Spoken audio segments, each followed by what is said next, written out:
عداوت مجھ سے کیوں اتنی، میں تو قرآن کا داعی ہوں، رسول اللہ کا وارث السلام علیکم ورحمۃ اللہ وبرکاتہ۔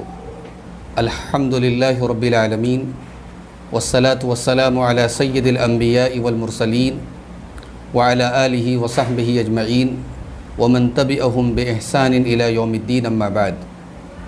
معزز ناظرین، عزیز طلبہ اور طالبات، تفسیر کورس قرآن حکیم کے 30ویں پارے کی تفسیر جس میں آپ کے سامنے پیش کی جا رہی ہے، آج کا ہمارا یہ 6واں ایپیسوڈ ہے اس کورس کا۔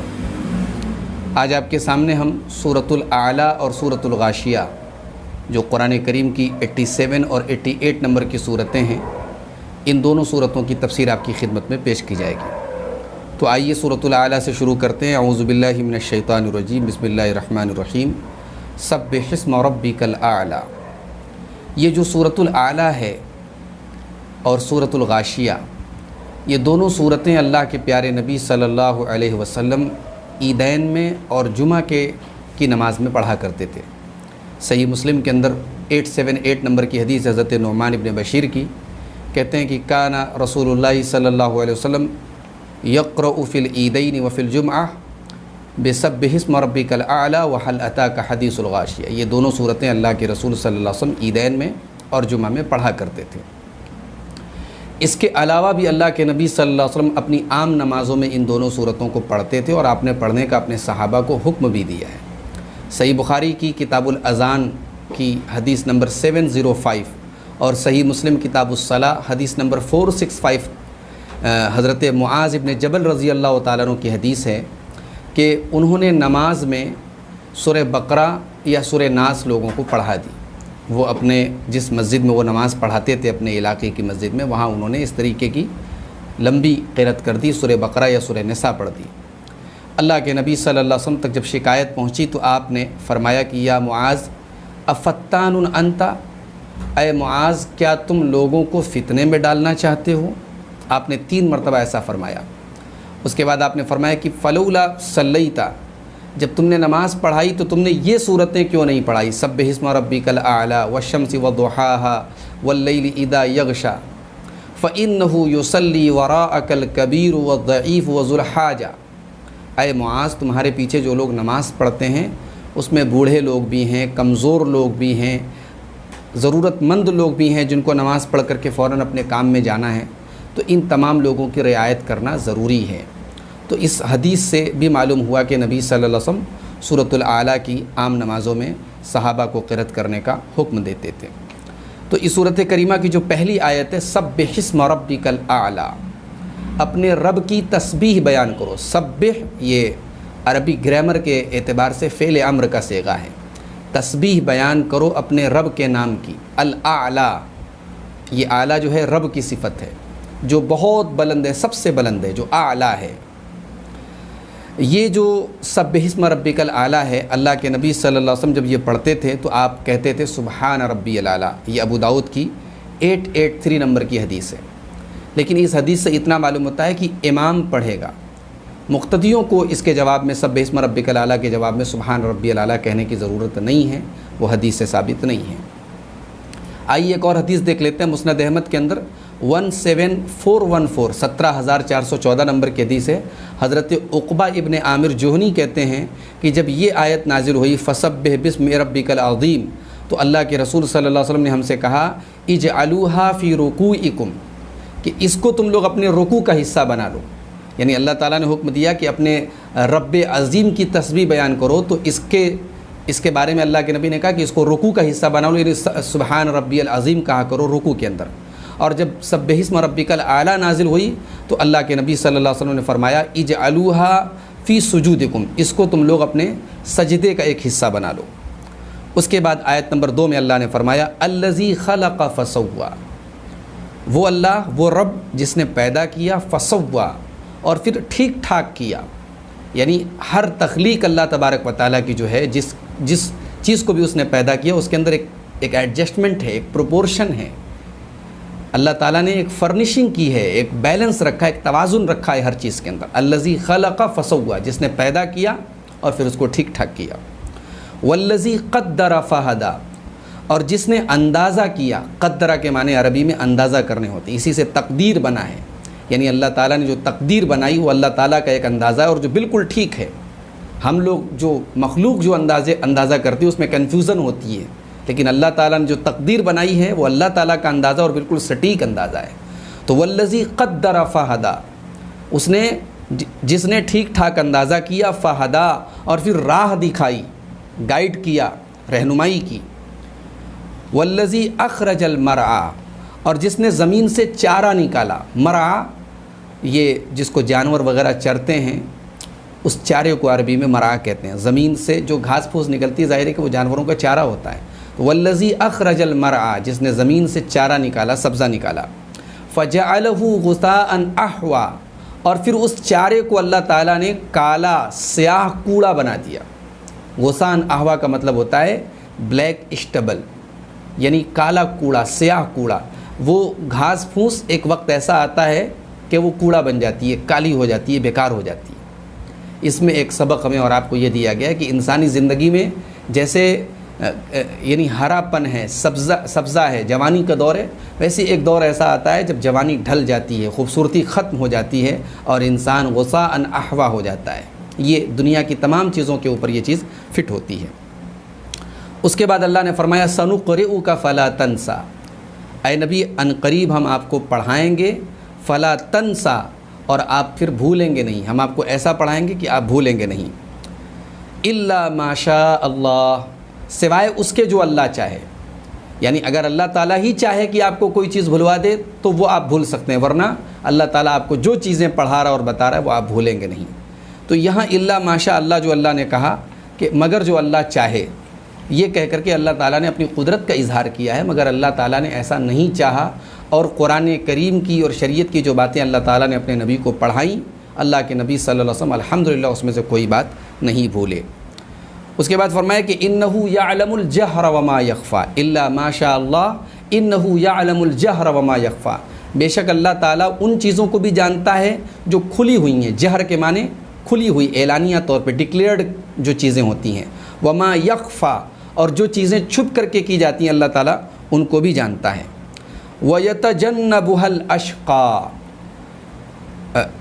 معاف کیجئے میں نے آگے کی آیت پڑھ دی، اِنَّهُ يَعْلَمُ الْجَهْرَ وَمَا يَخْفَى، اس کے بعد فرمایا وَنُيَسِّرُكَ لِلْيُسْرَى، اور اے نبی ہم آپ کے لیے آسانی کر دیں گے، آسانی کی طرف ہم آپ کا راستہ اور آسان کر دیں گے۔ وَنُيَسِّرُكَ، یسرا یسرو کے معنی عربی میں آسانی کرنا، اور آگے لِلْيُسْرَى، یسرا کے معنی بھی آسانی ہے، یعنی آسانی کی طرف ہم آپ کو اور آسان کر دیں گے، آسانی کا جو راستہ ہے ہم اس کو اور آسان کر دیں۔ اس کی تفسیر میں علامہ ابن کثیر کہتے ہیں اے نسہل علیک افعال الخیر واقوالہ، ہم آپ کے لیے ہر قسم کی بھلائی کو، چاہے وہ قول کے اعتبار سے ہو چاہے وہ عمل کے اعتبار سے، اس کو آسان کر دیں گے، اور ہم آپ کو ایسی شریعت عطا فرمائیں گے جو بالکل آسان ہے اور نرمی والی ہے اور سیدھی ہے اور عدل والی ہے، اس کے اندر کوئی کجی نہیں ہے، کوئی تنگی نہیں ہے، کوئی پریشانی نہیں ہے۔ وَنُيَسِّرُكَ لِلْيُسْرَى، ہم آپ کو ایسی آسانی عطا فرمائیں گے۔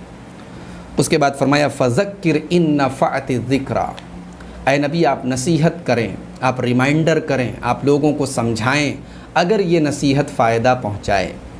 اس آیت کی تفسیر میں علامہ ابن کثیر کہتے ہیں کہ نصیحت وہاں کرو جہاں نصیحت فائدہ پہنچائے، اور اسی سے ایک سبق یہ ملا، ایک ادب ملا علم کو پھیلانے کے سلسلے میں، کہ علم کو ایسی جگہ نہ رکھا جائے جو اس علم کے اہل نہ ہوں۔ ہم دین کا کوئی علم ایسے لوگوں کے سامنے نہ رکھیں جو اس دین کے علم کے لائق ہی نہیں، جن کے بارے میں ہمیں معلوم ہے کہ اس دین کے علم کو وہ نہیں سمجھ پائیں گے، یا اس کا غلط مطلب لیں گے، یا اس کے ساتھ غلط سلوک کریں گے۔ تو علامہ ابن کثیر کہتے ہیں کہ علم کے پھیلانے کے سلسلے میں ایک ادب معلوم ہوا، ایک مورل معلوم ہوا، ایک سبق معلوم ہوا کہ علم کو نااہل لوگوں کے سامنے نہ پیش کیا جائے۔ اس کے بعد حضرت علی کا ایک قول نقل کیا، حضرت علی کہتے ہیں ما انت بمحدث قوما حدیثا لا تبلغه عقولهم، جب بھی تم کسی قوم کے سامنے ایسی بات بیان کرو گے جو ان کی عقل کے باہر ہوگی، الا کان فتنۃ لبعضهم، تو وہ چیز ان کے لیے فتنہ بن جائے گی۔ اگر عقل کے باہر کی ہم بات کریں گے جو ان کے سمجھ اور ان کے یعنی سینس میں کے باہر کی چیز ہے تو پھر وہ ان کے لیے آزمائش اور فتنہ بن جائے گی۔ اور حضرت علی کا ایک قول یہ بھی ہے کہ حدث الناس بما یعرفون، لوگوں کے سامنے وہ چیزیں بیان کرو جن کو وہ جانتے ہیں۔ اتحبون ان یکذب اللہ ورسولہ، کیا تم یہ چاہتے ہو کہ اللہ اور اس کے رسول کو جھٹلایا جائے؟ یعنی ایسی باتیں مت بیان کرو کہ جس کو لوگ سمجھ نہ سکیں اور ناسمجھی کی وجہ سے اللہ اور اس کے رسول کو جھٹلانے کا کام کریں۔ اس کے بعد اللہ نے فرمایا سیذکر من یخشی، ان قریب نصیحت حاصل کرے گا وہ شخص جو ڈرے گا، ویتجنبها الاشقی، اور اس نصیحت سے گریز کرے گا، اس نصیحت سے منہ موڑے گا، اس نصیحت کو اوائڈ کرے گا، الاشقی، جو بڑا ہی بدبخت ہوگا، بڑا ہی بد نصیب ہوگا، الذی یصلی النار الکبری، جو داخل ہوگا بڑی آگ میں، جہنم کی آگ میں، ثم لا یموت فیہا ولا یحیا، اور پھر اس آگ کے اندر جانے کے بعد نہ تو اسے موت ہی آئے گی اور نہ ہی وہ زندہ رہے گا۔ کیا مطلب ہوا؟ یعنی اگر وہ یہ سوچے گا کہ مجھے موت آ جائے، مجھے آرام مل جائے اس تکلیف سے، تو اللہ تعالیٰ اس کو موت بھی نہیں دے گا، اور وہ زندگی بھی ایسی زندگی نہیں ہوگی جیسے دنیا کی زندگی ہوتی ہے۔ وہ زندگی دکھوں کی، تکلیفوں کی، پریشانیوں کی ہوگی، اور ہر پل وہ جو ہے گھٹے گا اور تکلیف اور درد سہے گا، تو نہ تو وہ ڈھنگ کی زندگی ہوگی اور نہ ہی اسے موت نصیب ہوگی۔ لا ثم لا یموت فیہا ولا یحیا، پھر وہ نہ مرے گا اس کے اندر اور نہ ہی زندہ رہے گا۔ قد افلح من تزکا، یقیناً کامیاب ہو گیا وہ شخص جس نے اپنے آپ کو پاک کر لیا، من تزکا، جس نے اپنا تزکیہ کر لیا، جس نے اپنے آپ کو پاک کر لیا، وذکر اسم ربہ فصلی، اور جس نے اپنے رب کا ذکر، اپنے رب کا نام یاد رکھا، اپنے رب کے نام کا ذکر کیا، فصلی، اور نماز پڑھی۔ اس سے ایک بات یہ معلوم ہوئی کہ نماز جو ہم قائم کرتے ہیں، نماز ادا کرتے ہیں، اللہ تعالیٰ کے ذکر کے لیے سب سے عظیم جو چیز ہے وہ نماز ہے۔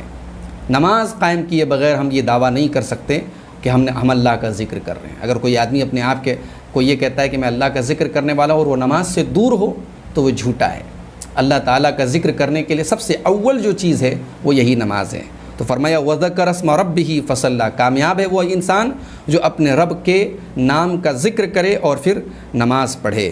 بل تؤثرون الحیات الدنیا، بلکہ تم لوگ دنیا کی زندگی کو ترجیح دیتے ہو، دنیا کی زندگی کو پریفر کرتے ہو، والآخرۃ خیر وابقی، جبکہ آخرت کی زندگی یہ زیادہ بہتر ہے اور باقی رہنے والی ہے، زیادہ باقی رہنے والی ہے۔ ظاہر ہے کہ دنیا اور آخرت کا کوئی مقابلہ ہی نہیں ہے، مگر انسان اس ذلیل اور حقیر اور وقتی دنیا کے پیچھے بھاگتا ہے اور آخرت سے غافل رہتا ہے۔ یہ کتنے افسوس کی بات ہے اور کتنی شرمندگی کی بات ہے۔ اللہ تعالیٰ اسی یعنی حیرت کا اظہار کر رہا ہے کہ بل تؤثرون الحیات الدنیا، تم دنیا کی زندگی کو ترجیح دیتے ہو، والآخرۃ خیر وابقی، جبکہ آخرت زیادہ بہتر اور زیادہ باقی رہنے والی ہے۔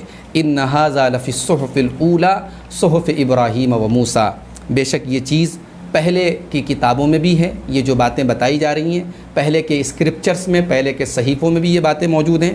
صحف ابراہیم و موسیٰ، پہلے کے صحیفوں میں حضرت ابراہیم کے اور حضرت موسیٰ کے صحیفے شامل ہیں، ان کے صحیفوں میں، ان کی کتابوں میں، ان کے اسکرپچرز میں بھی یہ باتیں موجود ہیں۔ تو یہ سورۃ الاعلیٰ تھی جس کا ترجمہ اور تفسیر آپ کے سامنے پیش کیا گیا۔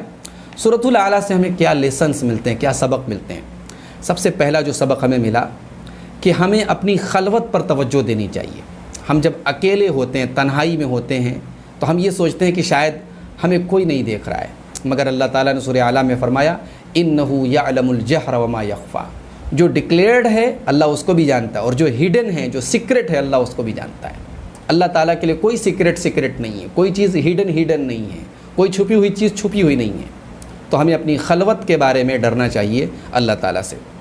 دوسرا اہم سبق یہ ملا کہ نصیحت اور دین کی باتیں ہم وہاں کریں جہاں کچھ اس سے سامنے والے کے اوپر اثر ہونے یا اس بات کی امید ہو کہ اس کو باتیں سمجھ میں آئیں گی۔ جہاں نصیحت اور دین کی بات کرنے سے یہ ہمیں خطرہ ہو کہ دین کی بات نہ صرف ہماری ویسٹ جائے گی بلکہ الٹے دین کا مذاق بنایا جا سکتا ہے یا دین کو غلط طریقے سے سمجھا جا سکتا ہے، وہاں خاموش رہیں۔ فذکر ان نفعت الذکر سے یہ سبق ملا۔ اور تیسرا سبق ہمیں اور آپ کو یہ ملا کہ اگر ہماری کوئی محبوب چیز ہے اور دوسری طرف اللہ تعالیٰ کی کوئی محبوب چیز ہے تو ہمیں اپنی محبوب چیز کو چھوڑ کر کے اللہ تعالیٰ کی محبوب چیز کو ترجیح دینی چاہیے۔ اللہ تعالیٰ نے بل تؤثرون الحیات الدنیا، اللہ نے کہا تم دنیا کی زندگی کو ترجیح دیتے ہو۔ دنیا تو اللہ کی نظر میں کوئی اچھی چیز نہیں، اللہ تو آخرت میں ہمارے لیے جو نعمتیں اس نے تیار کر کے رکھی اس کی طرف ہمیں اللہ تعالیٰ دعوت دیتا ہے۔ تو اس سے ایک سبق ملا کہ جب ہماری کوئی محبوب چیز اور اللہ تعالیٰ کی کسی محبوب چیز کے درمیان تعارض ہو جائے، ٹکراؤ ہو جائے، تو ہمیں کس چیز کو پریفر کرنا ہے، ترجیح دینا ہے؟ اللہ تعالیٰ کی محبوب چیز کو۔ اور چوتھا سبق یہ ملا محترم ناظرین کہ نماز جو ہے وہ اس کا ایک عظیم مقصد معلوم ہوا کہ اللہ تعالیٰ کے ذکر کو قائم کیا جائے۔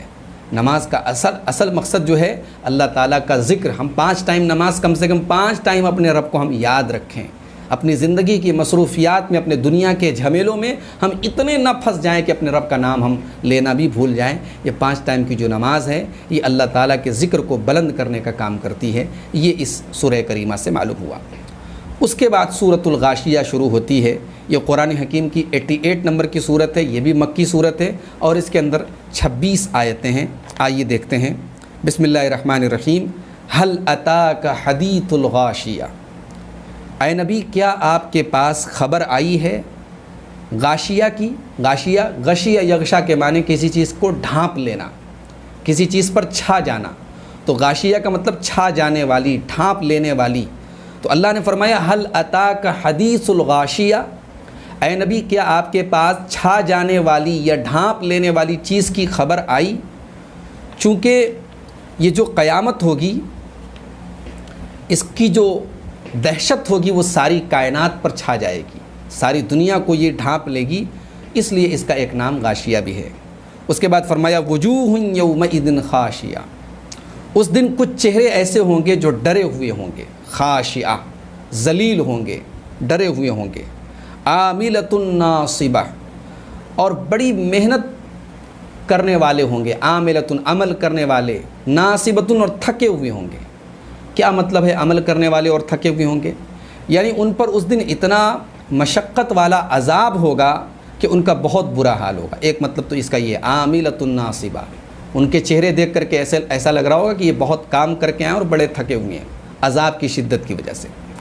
دوسرا معنی یہ ہے کہ دنیا میں عمل کر کے تھکے ہوں گے، دنیا میں بہت سارا عمل کر کے آئے ہوں گے جس کی وجہ سے وہ تھکے ہوں گے، مگر وہ عمل باطل مذہب کے مطابق کر کے آئے ہوں گے، ایمان نہیں تھا ان کے پاس، کسی باطل دین اور باطل عقیدے کی پیروی کر رہے تھے اور خوب عمل کر رہے تھے، خوب سجدے کر رہے تھے، خوب پیشانیاں رگڑ رہے تھے، لیکن باطل مذہب پر تھے، شرک پر تھے۔ یا ایک مطلب یہ بھی ہو سکتا ہے کہ وہ دین کے نام پر ایسے کام کر رہے تھے جو بدعات اور خرافات تھے، جن کا دین کے اندر جن کی کوئی اصل نہیں تھی، اپنی دانست میں، اپنی جانکاری اور اپنی نالج کے مطابق انہوں نے بڑے عمل کیے تھے، عاملۃ ناصبہ، عمل کر کے تھکے ہوئے تھے، مگر اللہ تعالیٰ کے ہاں ذلیل و خوار ہوں گے۔ اسی لیے عبداللہ ابن عباس رضی اللہ تعالیٰ عنہ یہاں وجوہ یومئذ خاشعہ سے مراد نصارہ کو لیتے ہیں، عیسائیوں کو لیتے ہیں۔ صحیح بخاری کی 4941 نمبر کی حدیث میں موجود ہے ان کا یہ قول، کیونکہ نصارہ کے ہاں، عیسائیوں کے یہاں بہت ساری عبادتیں تھیں جو فرضی تھیں، جو انہوں نے خود سے بنا لی تھی، اللہ نے ان کو حکم نہیں دیا تھا۔ اس کے بعد فرمایا تسلا نارن حامیہ، یہ جو ذلیل چہرے ہوں گے یہ داخل ہوں گے بھڑکتی ہوئی آگ میں، یعنی جہنم کی آگ میں، تسقا من عین آنیہ، اور ان کو پلایا جائے گا ایسے چشمے کا پانی جو کھولتا ہوا ہوگا، کھولتے ہوئے، بوائلنگ اسپرنگ کا پانی، کھولتے ہوئے چشمے کا پانی ان کو پلایا جائے گا۔ لیس لہم طعام الا من ضریع، ان کا کوئی کھانا نہیں ہوگا سوائے کانٹے دار جھاڑیوں کے۔ ضریع کہتے ہیں پوائزنس، زہریلی جو کانٹے دار جھاڑیاں ہوں گی، اور یہ دنیا میں بھی ہوتی ہیں لیکن جہنم میں جو ہوں گی ان کا ہم یعنی تصور بھی نہیں کر سکتے وہ کتنی خطرناک ہوں گی۔ لیس لہم طعام الا من ضریع، ان زہریلی کانٹے دار جھاڑیوں کے علاوہ ان کا کوئی کھانا نہیں ہوگا۔ لا یسمن ولا یغنی من جوع، اور یہ جو کانٹے دار درخت ہوگا یہ نہ تو موٹا کرے گا، نہ تو فربا کرے گا، ولا یغنی من جوع، اور نہ ہی ان کی بھوک مٹائے گا۔ تو یہ تو ان لوگوں کا حال ہوگا جو ذلیل اور خوار ہوں گے۔ اب اس کے اپوزٹ میں کچھ اور لوگ ہوں گے۔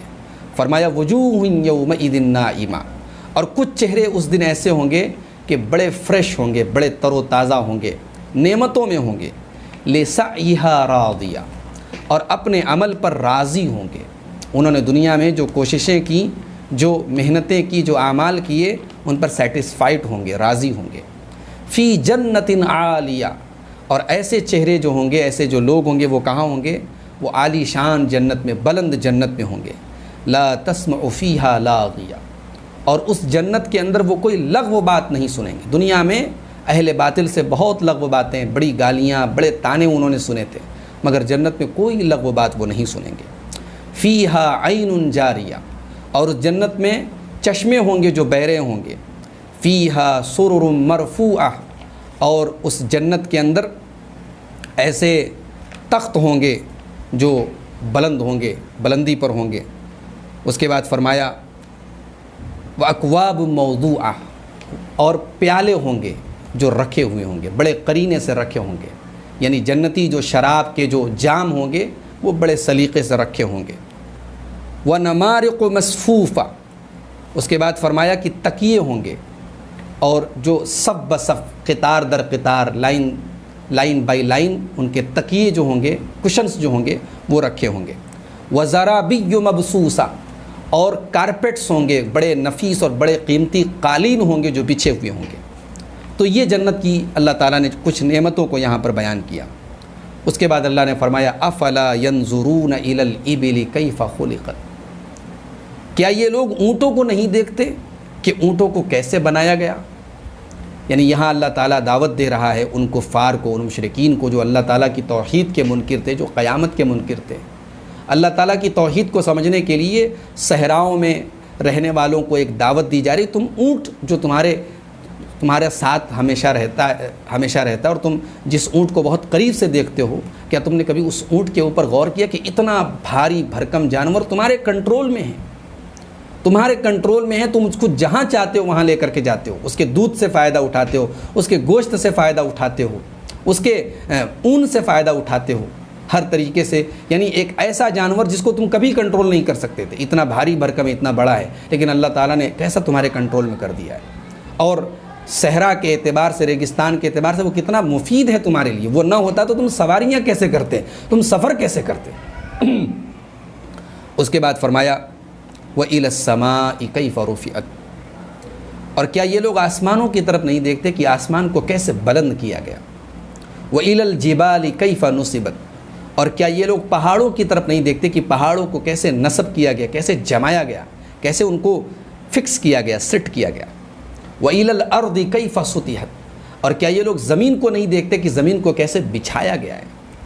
فَذَكِّرْ إِنَّمَا أَنْتَ مُذَكِّرْ، اے نبی آپ نصیحت کریں، آپ کا کام ہے نصیحت کرنا، آپ مذکر ہیں، آپ ریمائنڈر کرنے والے ہیں۔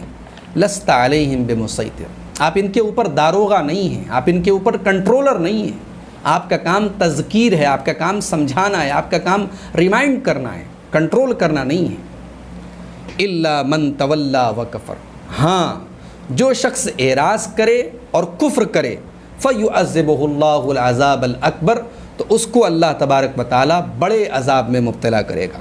إِنَّ إِلَيْنَا إِيَابَهُمْ، بے شک ہماری ہی طرف ان کا پلٹنا ہے۔ ثُمَّ إِنَّ عَلَيْنَا حِسَابَهُمْ، اور پھر ہمارے ہی اوپر ان کا حساب ہے۔ تو یہ جو ہے سورۃ الغاشیہ کی آیات تھیں جن کا ترجمہ اور تفسیر آپ کی خدمت میں پیش کیا گیا۔ سورۃ الغاشیہ میں سب سے پہلا جو سبق ہمیں ملا وہ یہ کہ صرف عمل کرنا امپورٹنٹ نہیں ہے، وہ عمل ایمان کی بنیاد پر ہے کہ نہیں اور اخلاص کی بنیاد پر ہے کہ نہیں، یہ امپورٹنٹ ہے۔ اصل جو چیز ہے وہ ایمان اور اخلاص ہے، اور جب تک ایمان اور اخلاص نہیں ہوگا ہمارا عمل قبول نہیں ہوگا۔ عاملۃ ناصبہ، قیامت کے دن کچھ لوگ عمل کر کے آئے ہوں گے، تھکے ہوں گے، مگر ذلیل ہوں گے اور جہنم میں ڈالے جائیں گے، کیونکہ ان کے عمل کی بنیاد ایمان پر نہیں ہوگی اور ان کے عمل کی بنیاد اخلاص پر نہیں ہوگی۔ دوسرا سبق یہ معلوم ہوا کہ دنیا میں اگر ہم اللہ تعالیٰ کو راضی کرنے والے اعمال کرتے ہیں تو لوگ ہم سے راضی ہوں یا نہ ہوں، ہمیں اس کی پرواہ نہیں کرنی چاہیے اللہ ہم سے راضی ہے کہ نہیں۔ لِسَعْيِهَا رَاضِيَةٌ، ہم اپنی نیکیوں پر سیٹسفائیڈ رہیں اور یہ سوچ کر کے سیٹسفائیڈ رہیں کہ ہم اللہ کو راضی کرنے کے لیے یہ کام کر رہے ہیں۔ لِسَعْيِهَا رَاضِيَةٌ، اللہ نے فرمایا کہ جو قیامت کے دن اچھے لوگ ہوں گے، جن کے چہرے فریش ہوں گے، وہ اپنی کوششوں اور اپنے اعمال پر سیٹسفائیڈ ہوں گے۔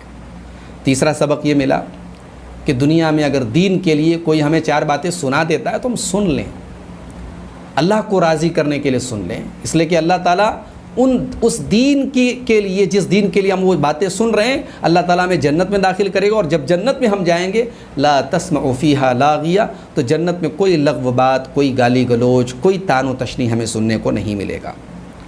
اور ایک سبق یہ بھی ملا جو اللہ تعالیٰ نے 4 چیزوں کا ذکر کیا، اونٹ کا، آسمان کا، پہاڑوں کا اور زمین کا، اس سے ہمیں یہ سبق ملا کہ ہم جو ہے اونٹ کے جیسا صبر اپنے اندر پیدا کریں۔ اونٹ کو آپ دیکھیں بڑا صابر جانور ہوتا ہے، ریگستان میں مہینوں چلتا رہتا ہے، پیاس اور گرمی سے انسان بے حال ہو جاتا ہے، مگر یہ اونٹ یہ گزار لیتا ہے، اس کے اندر بڑا صبر، بڑا پیشنس ہوتا ہے۔